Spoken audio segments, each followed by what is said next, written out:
Hola gente, ¿cómo están? En esta oportunidad no les traigo noticias, sino que les traigo un compilado de videos tanto de carreras como de la vida cotidiana, con momentos emotivos y graciosos, a la vez de emocionantes. Espero que lo disfruten.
For the front row, they're all here, and we're ready to get racing.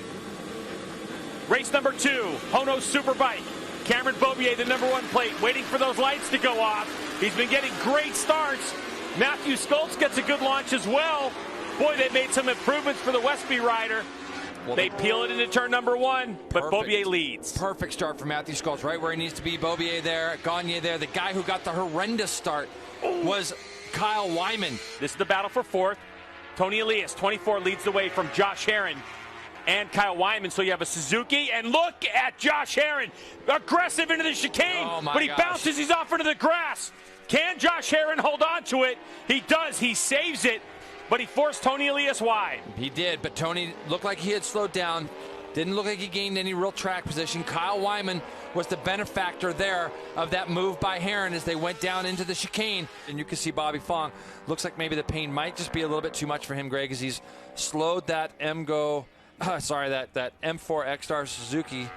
Yeah, you were dipping back in time I was with going that back one. in time, yes. But Bobby Fong, I think the pain is too much. Yeah, that's too bad. And this guy's tough. He is tough. Bobby the Bulldog has got to roll this thing out. And that bike looks solid, by the way. I mean, when he was driving up out of there, you could see Kyle's bike getting a little bit loose. Herron looked like he had a lot of grip. He's going to make this pass. What down a in the move! S's.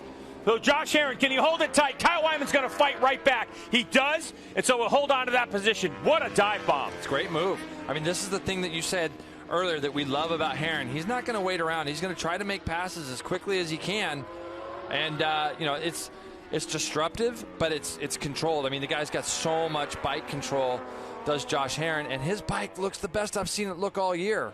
But if that stays that way the whole way through and it doesn't get any worse, then he'll be okay in the middle parts of the race. There goes Herron into turn 1 again. He gets by Kyle. Is Kyle going to be able to turn it back up underneath him? It doesn't look like it. Herron's bike has so much drive grip as he comes up over the top of that turn 2. Not sure what that's about there. Let's see if that cost him at all, Greg. Well, I can tell you there's no love lost between these two. Earlier today in warm-up, they had a little bit of a thing going on, and Herron and Kyle Wyman looks like they have a rivalry brewing at the moment. As now Josh Herron goes underneath Kyle Wyman again. Kyle's going to try to get underneath. Wow. I mean, that BMW absolutely rockets away. It does. He's got a lot of grip. He's got a lot of grip. You can see this Herring going up underneath him a couple of laps ago when they went into turn one, and then Kyle made the pass back on him as they went up to turn three. That's after Josh took his hand off the bar. But now we go live, and Kyle Wyman has made that pass back. He was in the Super Sport class back in 2013 when Cam Beaubier was dominant, as there goes Herring again. He tried. He did. But you know what? You know, Kyle Wyman said in 2013 when Cam Beaubier was dominant in that Super Sport class. And here's Beaubier out front, 41.0 to 41.3 to his teammate last lap by. Less than a second. But I'm just looking for Gagne back there in the screen, because less than a second we should be able to see him there, Greg. But yeah, he's still pushing hard. Now here is Alex Dumas, the number 16, the 18-year-old, Liqui Junior Cup champion, Twins Cup champion from last year, making his Hono Superbike debut, and he's racing up Travis Wyman and Jake Lewis.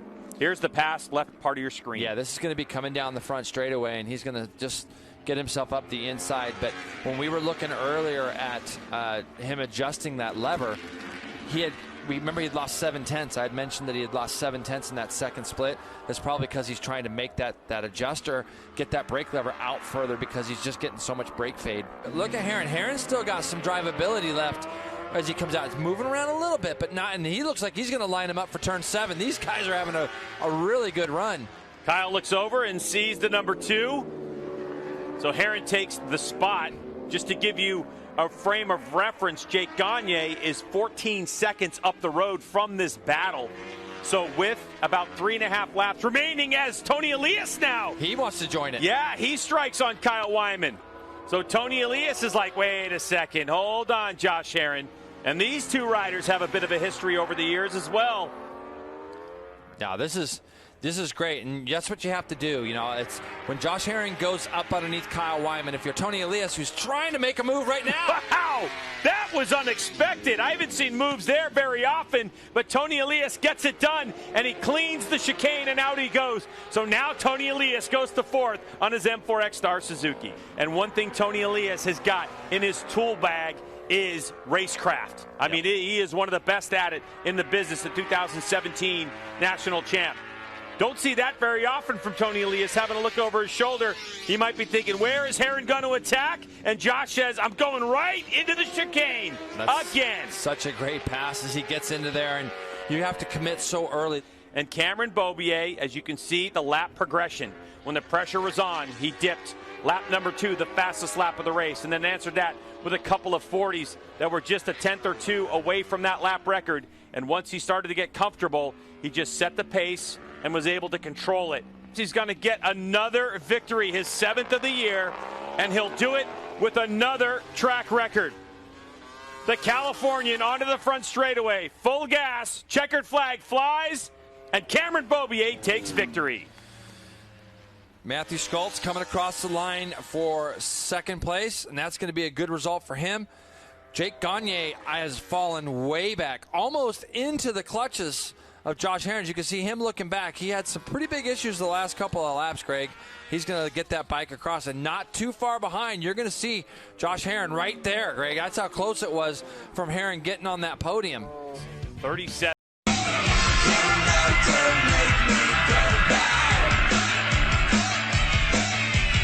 Oke, sekarang kita fokus pada sirkuit, Cak. Nah, ini adalah T1, jadi tikungan pertama. Di sini sampai harus bisa manteng RPM. Dan kalau bisa sama sedikit colek aja untuk brakingnya, kita rebah ke kanan. Ini cukup lebar ya, jadi sampai bisa nge-push langsung ke kiri. Jadi di sini dibutuhkan kestabilan dari suspensi, begitu juga dengan frame. Kita push di sini, gigi 4. Nah, yang paling menyenangkan dari jari Lumayan ini adalah remnya dan juga setiap reaksi transmisi ketika kita shifting. Sebut banget. Nah, ini kita downshift, setelah ini braking, downshift. Sebenarnya WB harusnya di gigi 2 nih, salah di sini nih. Ya, jadi rebah di gigi 2. Karena ya udah kebiasaan dari gua sendiri sih. Kadang-kadang ya rancu, Cak. Jadi kalau gigi 4 terlalu ngangkatnya, nah ini. Nah, akhirnya WB downshift, gigi 3 baru ngangkat. Pergerakannya, lentingannya di atas 15.000 enak banget. Kita push, Cak. Oke, kita push dari sini dan kita setelah itu 159, kita langsung hard braking karena ini es kecil. Ini kita langsung banting ke kanan. es kecil, langsung banting kanan dan langsung kiri. Nah, ini dibutuhkan sekali lagi sasis dan suspensi yang prima, balancing yang sempurna, dan ternyata sangat-sangat mengagetkan ya cek di rumah air. Kita push lagi gigi 4, masuk gigi 3, kita downshift karena ini es besar. Kita rebah, setelah itu langsung, nah kita langsung ke kiri, push lagi. Ini juga dibutuhkan sekali lagi kestabilan dan surprise stringly, suspensi dari upside down untuk di rumah air ini memang luar biasa stabil, rigid. Kita braking lagi di sini. Di sini kita last corner, kita belum bisa sebenarnya nge-push di sini. Cuman kalau ada kesalahan sedikit kita bisa wide atau crash. Jadi memang pejilan ini bukan motor WB, Cak. Kita gaspol langsung, gear 3. Sekali lagi nggak rebah WB ya, jadi nggak nunduk banget. Sampai perhatikan di sini kan ada GoPro depan. Here they come, they're good, here they come.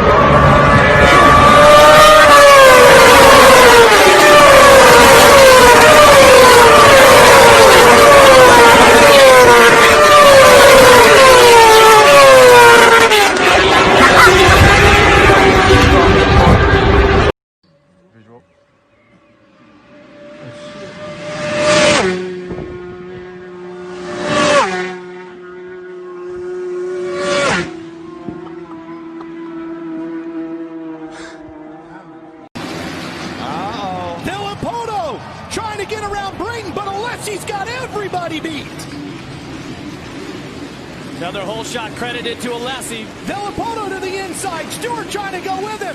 Barsha beats him to the corner. Well, look at Barsha. He goes by Stewart, but Stewart has the position. Barsha holds tight and ends up third. Yeah, I would agree with you. Villapoto is on a mission right now, and you know, say he wasn't feeling healthy 100%, like he can make 20 laps, he's going to try and get away from these guys and get a gap on Stewart. However, as you can see, James is not going to let that happen. Nope, Stewart gets around Alessi. Barsha coming after Mike as well. He's going to get by. He's got third. Now Brayton will try to fight his way around the 800 of Alessi also. Look he what is we got. definitely within striking distance. A slower rider getting out of the way. Stewart into the whoops. This is where he's so good. He makes up even more ground. Now he's looking around the outside. Here he comes. Oh, Villapoto closes the door. Slams it shut in the face of the 7. And guys, that's the good point is what Jeremy mentioned about Stewart has nothing to lose at this point. He's so far behind. Now, the way that he's going through the whoops, he is loose and he is fast. There's a lot of risk involved. You know, he's usually the guy that dominates these things, gets out front and takes off. Uh-oh, that's not as quick. Look at Stewart carrying the momentum Here around he the comes. outside. He's Stewart cuts inside, takes him wide. Oh, and Villapoto almost comes off the bike. Stewart lurches after him, makes the pass, and now Stewart is out front. It was the third race in Anaheim, San Diego, and Atlanta in 09 when James won his last 3 in a row. That was the last year he won a championship too. Now it's going to be Detroit, Toronto, and St. Louis. Oh, Dungey caught up with Brayton here. That's going to shake some things up in the championship. Stewart could move into second of the points as he wins here tonight in St. Louis. James Stewart, career win number 50 and 3 in a row in 2014.